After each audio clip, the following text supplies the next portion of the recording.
ഇന്ന് തന്നെ ഡൗൺലോഡ് ചെയ്യൂ. കാണൂ നിങ്ങളുടെ ഫേവറേറ്റ് ഷോസ്.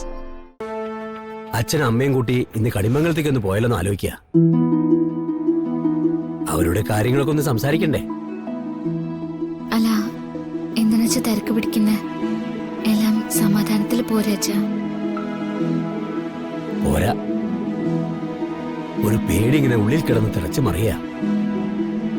പ്രേമ പോയി. ഇനി അച്ഛനും അമ്മയ്ക്ക് നീ മാത്രമേ ഉള്ളൂ. മോളുടെ സന്തോഷ ഞങ്ങളുടെ ജീവിതത്തിന്റെ ലക്ഷ്യം.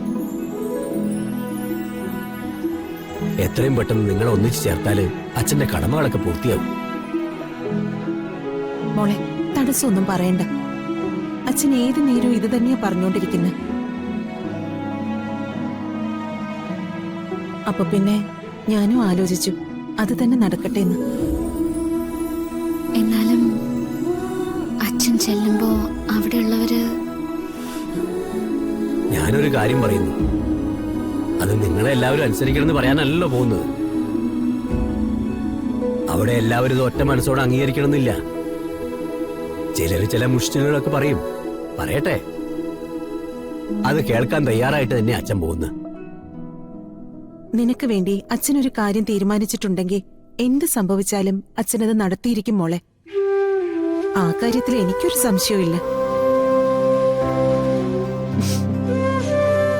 ഇപ്പോഴത്തെ അവസ്ഥയില് മോളെ തനിച്ചാക്കി പോവാൻ വിഷമമുണ്ട്. പക്ഷെ എന്താ ചെയ്യാ, അങ്ങോട്ടിപ്പോ മോളെയും കൂട്ടി ചെല്ലാൻ പറ്റില്ലല്ലോ. അച്ഛനും അമ്മയും പെട്ടെന്ന് പോയിട്ട് വരാം.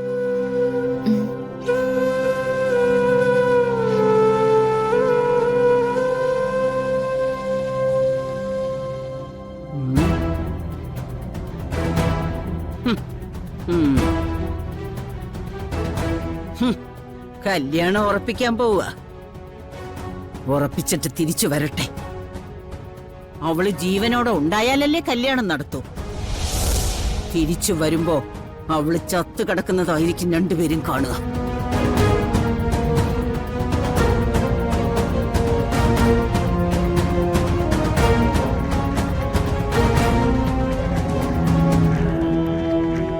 ആരതി വർമ്മ. എന്റെയും അച്ഛന്റെയും സകല പ്ലാനുകളും പൊളിച്ചത് അഡ്വക്കേറ്റ് ആരതി വർമ്മയാണ്. അതിനവർക്ക് ഉചിതമായ ഒരു സമ്മാനം കൊടുത്തേ പറ്റൂ. ഗൗതം, തൽക്കാലം അവർക്കെതിരെ ഒന്നും ചെയ്യേണ്ടതല്ലേ നിന്റെ അച്ഛനും സിയെയും പറഞ്ഞത്? അവരങ്ങനെയൊക്കെ പറയും. അവളുടെ കോടതിയിലെ പ്രകടനം കണ്ട് നടുങ്ങിയിരിക്കുക രണ്ടുപേരും. പക്ഷേ ആരതി വർമ്മ ഈ കേസിന്റെ ഭാഗമായിട്ട് ഒരിക്കൽ കൂടി കോടതിയിലെത്തിയ അവൾ എല്ലാവരെയും കൊടുക്കും. അച്ഛൻ ഉൾപ്പെടെ എല്ലാവരും അകത്തു പോകും. അത് സംഭവിക്കാൻ പാടില്ല. ഗൗതം, നിന്റെ പ്ലാൻ എന്താ? ഞങ്ങൾ നിന്റെ കൂടെ ഉണ്ട്. ആരതി വർമ്മയ്ക്ക് ശത്രുക്കൾ ഒരുപാടുണ്ട്. പല സ്റ്റേറ്റിൽ നിന്നും 1 or 2 തവണ ആരതി വർമ്മ ആക്രമിക്കപ്പെട്ടിട്ടുണ്ട്. ഒരിക്കൽ ഡൽഹിയിൽ വെച്ച്, മറ്റൊരിക്കൽ ബാംഗ്ലൂരിൽ വെച്ച്. അതായത് ആരതി വർമ്മയ്ക്ക് എവിടെ വെച്ച് അപകടം ഉണ്ടായാലും അതിന് പുറകിലുള്ള ശത്രുക്കളെ കണ്ടുപിടിക്കാൻ നിയമം ഒരുപാട് ബുദ്ധിമുട്ടും.